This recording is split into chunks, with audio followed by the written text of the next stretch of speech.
ఈ పూట పరాటాల్లోకి కావాల్సిన కర్డ్ డిప్ చేసుకుందాము. సింపుల్గా పెరుగులో పోపు వేయడం. ముందుగా పెరుగుని బీట్ చేసి చిక్కగా చేసుకుందాం. పోపుల గరిట వేడి చేసి అందులో ఆవు నూనె వేస్తున్నా. ఈ ఆవు నూనె ఘాటు కాస్త ఎక్కువగా బాగుంటుంది. నూనె కాగుతున్నప్పుడు ఆవాలు జీలకర్ర వేసి వేయించాలి. ఇప్పుడు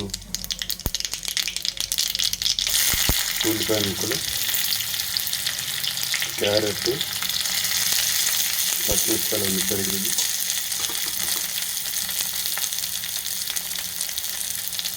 వెల్లుల్లిపాయలు, అల్లం ఇవన్నీ వేయించుకోవాలి.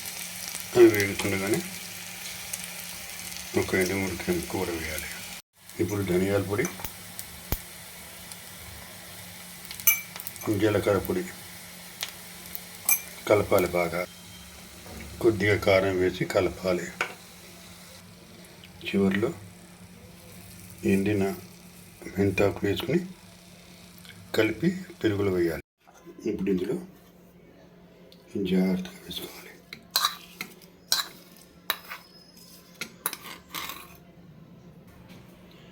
ఉప్పు కూడా వేసి కలపాలి.